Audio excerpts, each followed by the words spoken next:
BTS가 세계적으로 젊은이들을 열광시킨 이유라는 기사에 대한 일본 반응입니다. 챕터 1 멈춰버린 일본 사회가 마주한 현실. 한국의 적극적인 문화 수출을 일본도 본받을 부분은 있지 않을까. 인구도 일본의 절반이고 시장이 작다는 이유도 있지만 구독 이용으로 전 세계에 문화를 어필할 수 있다는 건 재미있다고 생각한다. 이런 앞서간 활동은 한국의 이미지업에도 이어진다. 일본 매체들이 굳이 K-팝 기사에 자극적인 타이틀을 달고 댓글창에서는 아저씨들이 어떻게든 숫자를 깎아내리려고 안달이 난 이 우스꽝스러운 풍경. 이 이면에는 우리가 한때 경제대국이자 아시아 문화의 절대적인 중심이었는데 도대체 언제 저렇게 역전당했지? 라는 짙은 상실감과 열등감이 깔려 있습니다. 패배를 인정하기 싫은 겁니다. 한국의 인구는 약 5천만 명, 일본은 약 1억 2천만 명입니다. 지금 일본 사회의 구조를 보십시오.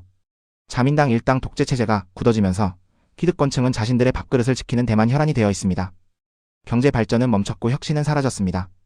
정치인들의 지식이 많이 보수적인 기존 기업들이다 보니 21세기 디지털 시대에도 여전히 종이에 도장을 찍는 아날로그 결제 시스템을 고집하는 이른바 도장 찍는 기계들의 사회가 되어버렸죠. 인구 구조는 붕괴하고 출산율은 끝없이 추락합니다. 국가의 자존심이라 불리던 제조업, 그중 마지막 보루인 자동차 산업마저 흔들리고 있습니다. 전기차 전환의 골든타임을 놓치며 중국에 밀리고 있고 일본 시가총액 1위라는 도요타의 기업 가치는 한국의 삼성전자 절반에도 미치지 못합니다. 경제가 역동적으로 발전하고 새로운 부가 창출되어야 그 에너지가 문화예술로 흘러갑니다. 그런데 국가 경제라는 심장이 멈춰버리니 문화의 시계도 멈춰버렸습니다. 혁신 없이 안전한 길만 택하다 보니 더 이상 새로운 재미가 안 나옵니다. 30년 전부터 울꺼먹던 예능 패턴, 신파와 교훈 강박에 빠진 영화 패턴, 드라마 패턴, 기획사 입김으로 찍어내는 가수 패턴. 심지어 전 세계를 호령하던 애니메이션마저 과거의 영광을 복제하는 공장식 생산에 머물러 있습니다. 모든 것이 고인물이 되고 있습니다. 그 사이 한국은 어땠습니까? BTS는 어쩔 수 없이 돌파구를 찾기 위해 유튜브, 스포티파이, SNS 같은 글로벌 플랫폼에 문을 두드렸습니다. 완벽한 칼군무와 세련된 자체 제작 콘텐츠를 무료로 전 세계에 뿌리며 국경을 허물었습니다. 변화하는 디지털 시대를 읽는 눈 자체가 달랐고 살아남기 위한 절박함의 농도가 달랐던 겁니다. 이제 와서 일본 미디어들도 우리도 세계로 나가자.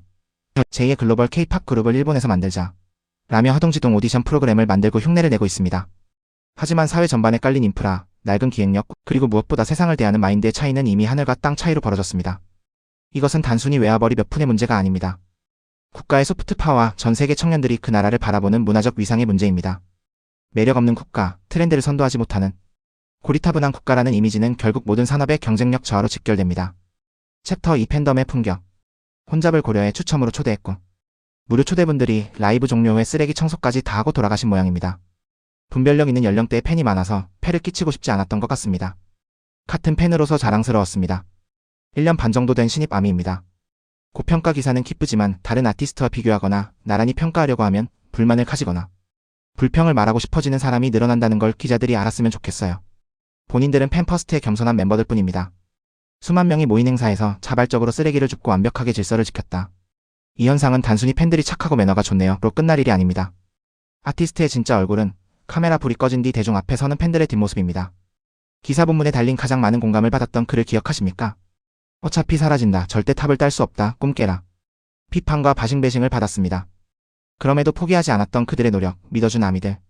이 그룹과 팬덤은 힙합을 한다는 이유로 아이돌 팬들에게 외면받고 메이크업을 한다는 이유로 힙합신에게 조롱받던 무명 시절의 터널을 함께 맨몸으로 통과한 팬들입니다.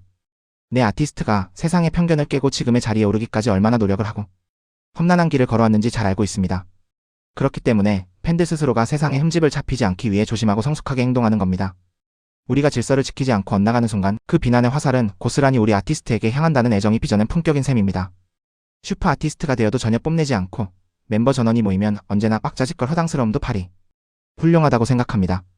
고통스러운 시절도 다 함께 뛰어넘은 진짜 그룹. 맞습니다. 빌보드 차트를 밥 먹듯이 휩쓸고 백악관에 초청받고 UN 총회장 단상에서 전 세계를 향해 연설을 한 직후에도 이들은 자신들의 예능 프로그램 런 BTS 등에 돌아오면 동네 바보들처럼 냄비 뚜껑 뺏기 게임을 하거나 물총을 쏘며 바닥을 뒹굴며 웃습니다. 바로 이게 인간적인 허당미. 기획사에 의해 통제되고 완벽하게 세팅된 것이 아니라 무대 뒤에서 땀 흘리고 고민하고 가끔은 바보 같은 짓도 서슴지 않는 인간이라는 점. 그것이 전 세계 팬들을 헤어나오지 못하게 만드는 그들의 진짜 무기입니다. 챕터 3 그들은 아이돌이 아니다. BTS를 K-팝이나 아이돌이라는 괄호로 묶는 것도 그만둬 주었으면 합니다. 나는 아저씨지만 BTS는 K-팝이나 아이돌과는 별격이라고 생각합니다. 랩부터 시작해서 최근엔 R&B 색도 짙어졌지만 호르몬 전쟁이나 진격의 방탄 같은 건 녹이며 엄청 멋있습니다. 믹드라프이나 런 BTS 같은 곡도 아이돌이 할 만한 곡이 아니고 센스가 있습니다. 이 댓글 참 재미있지 않습니까? 이분은 스스로를 아저씨라고 지칭하면서도 BTS의 초기 곡인 호르몬 전쟁부터 믹트라프까지 줄줄 깨고 있습니다. 힙합 베이스에 록 요소가 있다는 것까지 날카롭게 분석하는 걸 보니 출퇴근길 전철 안에서 귀에 피가 나도록 이들의 음악을 들으신 진짜 찐팬입니다. 그런데 왜 이분은 굳이 아이돌이 아니다, 아이돌과는 별격이 다르며 역정을 내고 있는 걸까요? 이것은 중년 남성 특유의 인지 부조화를 해결하기 위한 방어 기제입니다. 우리 세대의 아저씨들에게 아이돌이란 어떤 이미지입니까? 10대 소녀들이 깨악깨악 열광하는 예쁘장한 소년들 혹은 기획사에서 만들어준 꼭두각시 노래에 맞춰 방긋방긋 웃으며 춤만 추는 가벼운 존재. 그런 짙은 편견이 깔려 있습니다. 그런데 어느 날 우연히 유튜브의 알고리즘에 이끌려 이들의 퍼포먼스와 음악을 듣고 머리를 한 대 맞은 듯한 충격을 받은 겁니다. 생각보다 비트가 찰진데? 랩 스킬이 장난이 아닌데? 댄스 브레이크에서 뼈가 부서져라 춤을 추네? 라고요. 자신도 모르게 그들의 음악에 매료되어 팬이 되어버렸지만 사회적 체면을 중시하는 일본의 아저씨는 내가 10대 여자애들이나 좋아하는 아이돌 덕질을 한다고? 라는 현실을 도저히 인정하기 싫은 겁니다.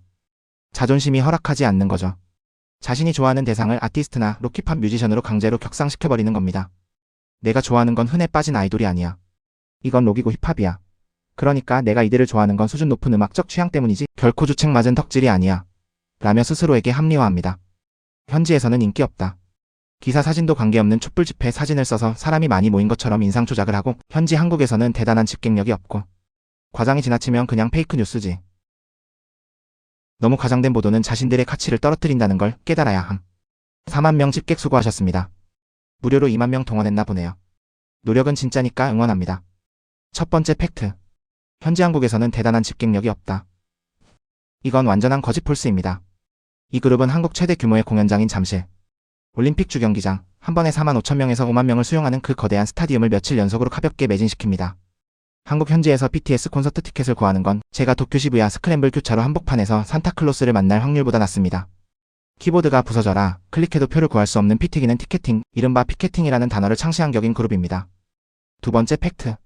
촛불 집회 사진을 써서 인상 조작을 했다. 무료로 고작 2만 명? 이분들이 깎아내리고 있는 이벤트는 2022년 부산 아시아드 주경기장에서 열린 무료 콘서트나 2023년 서울 여의도에서 열린 10주년 페스타를 혼동한 것으로 보입니다. 팩트를 말씀드리죠. 부산 공연 당시 경기장 안을 채운 인원만 전 세계에서 몰려든 5만 명이었습니다. 표를 구하지 못한 수만 명의 인파가 항구에 마련된 대형 스크린 앞에 진을 쳤죠. 심지어 온라인 스트리밍 접속자는 무려 4,900만 명이 넘었습니다. 또한 서울 여의도 한강공원에서 열린 10주년 행사에는 주최 측 추산 무려 40만 명, 외국인 12만 명 포함이 모였습니다. 드론으로 하늘에서 찍은 샷을 보면 문자 그대로 인산이네. 발 디딜 틈 없는 인파가 한강변을 가득 메웠죠. 댓글을 쓴 분은 그 어마어마한 인파의 항공사진을 보고 현실을 부정하며 이건 필시 한국의 촛불 집회 사진을 도용한 것이다 라고 본인 내피셜로 결론을 내려버린 겁니다. 왜 이렇게까지 필사적으로 현실을 깎아내리고 싶어 할까요? 이것은 아주 전형적이고 투명한 방어 기제입니다. 내가 잘 모르는 혹은 내가 속으로 은근히 아래로 내려다보고 싶었던 한국 그룹이 전 세계적인 톱스타가 되었다는 압도적인 현실. 그것을 인정하기엔 자존심이 너무 상하는 겁니다. 그래서 미디어의 사소한 과장 혹은 본인 스스로 과장이라고 믿고 싶은 부분을 집요하게 물고 늘어집니다. 거봐. 다 언론이 부풀린 가짜 인기야. 고작 2만 명 모였네. 라고 외치며 자신의 무너진 세계관을 방어하려는 거죠.